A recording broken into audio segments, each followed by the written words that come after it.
Sir, can you give a number of assets we lost? Because there's been a lot of speculation going on. International media writing a lot of things about our platforms, including Rafale. I mean, Pakistan claiming that Rafale has been downed, etc. Can you put that question to rest and clarify on that?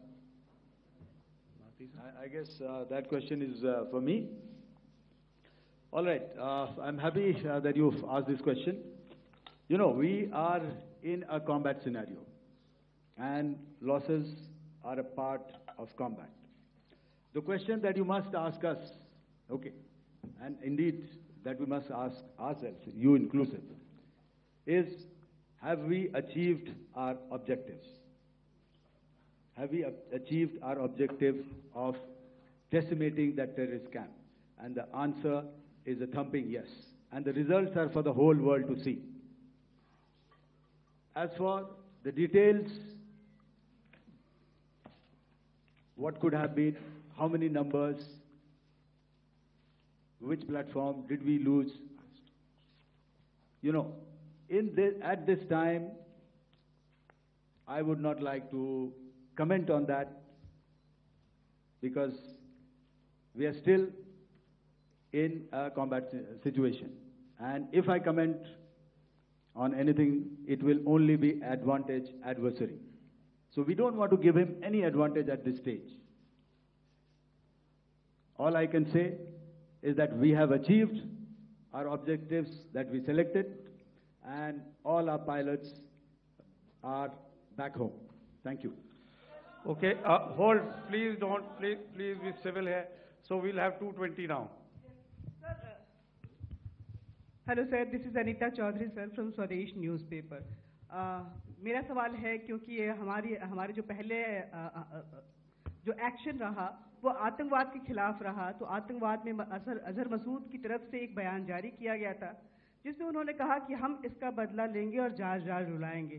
तो क्या अगला, अगर खुदा न खास्ता अगला terror attack किसी भी तरह का होता है तो क्या उसे एक्ट ऑफ वॉर में हमारी तरफ से लिया जाएगा और उसका क्या माकूल जवाब दिया जा सकता है? मेरा इसमें सिर्फ एक ही जवाब है आपके लिए कि हमने अपनी कार्रवाई करी।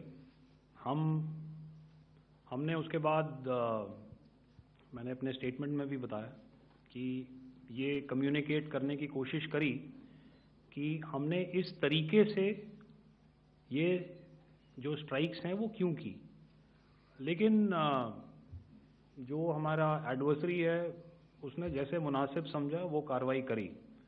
तो आपने देखा कि ये जो एक्टिविटीज़ चल रही हैं 3-4 दिन से, ये कोई वॉर से कम नहीं है। नॉर्मल सर्कमस्टांसेस में एक दूसरे देश की एयरफोर्सेस हवा में नहीं उड़ती हैं और एक दूसरे के ऊपर स्ट्राइक्स नहीं करती हैं। हर रात इंट्रूजन्स नहीं होते हैं।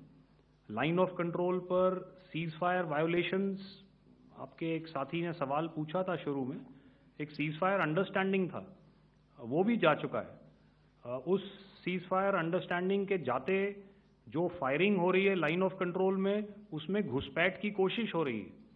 आमतौर पर ये घुसपैठ लाइन ऑफ कंट्रोल में टेररिस्ट करते हैं, लेकिन हमें इंफॉर्मेशन है कि हो सकता है ये पाकिस्तान आर्मी की टोलियां भी हों जो हमारे पोस्ट के ऊपर खामी पहुंचाने की कोशिश कर रही हैं।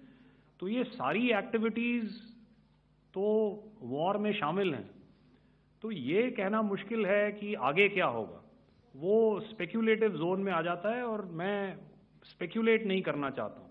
हर एक सिचुएशन अलग होती है और उससे एक तरीके से डील किया जाता है।